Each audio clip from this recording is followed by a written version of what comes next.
গতকালই নবান্নে সাংবাদিকদের মুখোমুখি হয়েছেন মমতা বন্দ্যোপাধ্যায়, যেখানে তিনি স্পষ্ট জানিয়ে দিয়েছেন একদিকে রিভিউয়ের রাস্তা যেমন খোলা রয়েছে, তার পাশাপাশি পরীক্ষায় কিন্তু বসতেই হবে এই সমস্ত আন্দোলনকারী চাকরিহারাদের। বিকাশ ভবনের বাইরে আজ নিয়ে 22 দিন তারা পথে বসে রয়েছেন।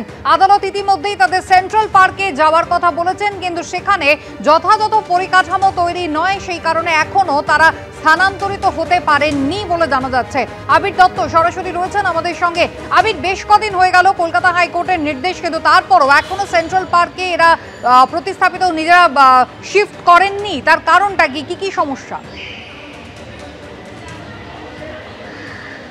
দেখো, এখনো পর্যন্ত তৈরি হয়নি, এটাই হচ্ছে তাদের বক্তব্য, এবং সেই জন্য তারা বিকাশ ভবনের ঠিক পাশেই যে মেট্রো স্টেশন, সেই মেট্রো স্টেশনের পাশে তারা কিন্তু এখনো পর্যন্ত অবস্থানরত।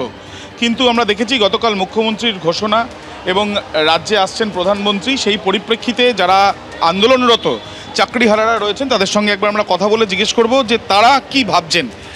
প্রধানমন্ত্রী আসছে আমরা জানি, এবং আপনাদের তরফ থেকে কি কি ভাবনা চিন্তা রয়েছে? আমরা প্রধানমন্ত্রী এবং মুখ্যমন্ত্রী সকলের সাথে দেখা করতে চাই। যে কোনোভাবে আমরা যেহেতু যোগ্য, আমাদের বিরুদ্ধে কোনো অভিযোগ নেই, আমাদের যেন চাকরিটা তাদের সাথে অনুরোধ করবে, এবং আমাদের প্রতিনিধি বা আমাদের নেতৃত্ব চেষ্টা করবে সব রকমভাবে যে প্রধানমন্ত্রীর সাথেও দেখা করতে।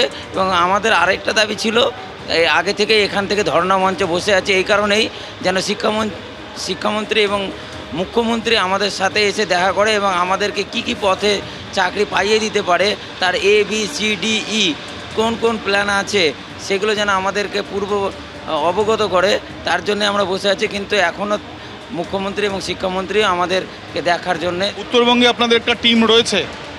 হ্যাঁ, উত্তরবঙ্গে আমাদের পিটিশনার আছে এবং আমাদের টিম আছে, বিভিন্ন জেলার একটা করে টিম আছে।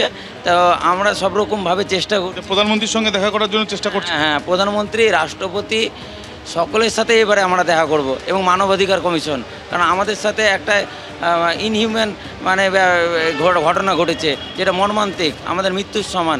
কারণ আজকে 35 বছর 38 বছর পর আমরা যদি আবার বেকার হয়ে যাই 25 বছর বয়সে, 25 বছরে যেটা ছিলাম, তাহলে সেক্ষেত্রে আমাদের পরিবার আছে, সংসার আছে, সেটা একদম রাস্তায় বসে পড়বে, সেটা একদম ক্রাইসিস ঘটবে।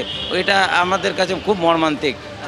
ইতিমধ্যে আমরা দেখলাম যেমনটা জানাচ্ছেন তাদের অবস্থা, এবং তার সঙ্গে সঙ্গে এখানে চাকরিহারারা আন্দোলনরত যারা, তারা এখানে অবস্থান করছেন, এবং তাদের যারা নেতৃত্ব তারা কিন্তু স্পষ্টত জানাচ্ছেন যে মুখ্যমন্ত্রীর এই যে বক্তব্য, মুখ্যমন্ত্রীর সঙ্গে তারা এখনও দেখা করতে চান প্রধানমন্ত্রীর সঙ্গেও। প্রধানমন্ত্রী রাজ্যে আসছেন এবং তাদের উত্তরবঙ্গেও একটি দল রয়েছে বা তাদের প্রতিনিধিরা রয়েছে যারা দেখা করার জন্য ইতিমধ্যে বিভিন্ন রকম চেষ্টা চালাচ্ছেন। একেবারেই আবির, ধন্যবাদ।